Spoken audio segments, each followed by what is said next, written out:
মহান আল্লাহ রাব্বুল আলামিন এই রমজান মাস আমাদেরকে নিয়ামত স্বরূপ দান করেছেন। 12টি মাসের মধ্যে 11 মাসের সর্দার হলো এই রমজান মাস। এই রমজান মাসে আমরা যদি 1 টাকা দান করি তাহলে 700 টাকার সওয়াব পাবো। আল্লাহ রসুলের নির্দেশনা তারাবির নামাজ পড়া সুন্নতে মুআক্কাদা। আমরা অবশ্যই তারাবির নামাজ পড়বো এবং আমরা যারা গরিব ও দুস্থ মানুষ আছে তাদের পাশে দাঁড়াবো, তাদেরকে খাবারের ব্যবস্থা করব এবং তাদের ইফতারি এবং সাহারির ব্যবস্থা করব। আবার আল্লাহ রাব্বুল আলামিনের রহমতে আমরা এই রহমত, মাগফিরাত, নাজাতের মাস পেয়েছি।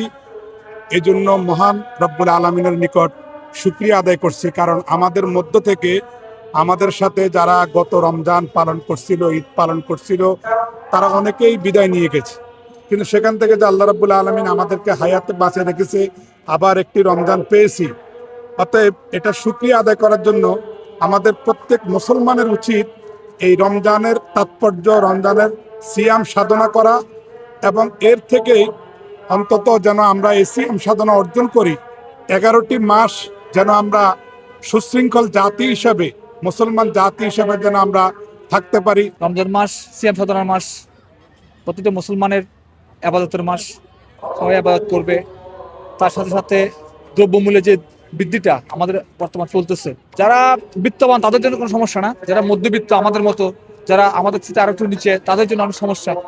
তো আশা করি নতুন সরকার পরিবর্তন হয়েছে, সরকার আসছে, সবাই গ্রহণ করছে, তো যেন প্রতিটা রমজান মাস উপলক্ষে দ্রব্যমূল্যের দাম যদি কমানো যায়, সরকার দৃষ্টি সেটা আকর্ষণ করছে। পবিত্র মাহে রমজানের প্রথম দিনে আমরা বাইতুল মুকাররমে নামাজ আদায় করলাম। মুসলিম জাতির জন্য আমাদের ত্যাগের মাস। আমরা সবাই মিলেমিশে রমজানকে আদায় করব। সিএমকে আত্মদান করে ত্যাগ স্বীকার করে আমরা যারা ব্যবসায়ী বিন্দু আছে তাদেরকে অনুরোধ করব, আমাদের রমজান মাসে দ্রব্য মূল্য কমিয়ে দে, আমাদের ক্রয় ক্ষমতার মধ্যে রাখে। বর্তমান সরকারের কাছে আমাদের এই আবেদন থাকবে যেমন দ্রব্য মূল্যটা নিয়ন্ত্রণে রাখে। আর পরিশেষে রমজান মাস উপলক্ষে আমাদের আব্বা আম্মা এবং পড়া প্রতিবেশী যারা করবাসী হয়েছে তাদের জন্য আমরা দোয়া করব, তারা যেন পরকালে সুখ শান্তিতে থাকে। এটাই আমরা কামনা করবো, নামাজ পড়ে এটাই আমরা দোয়া করব।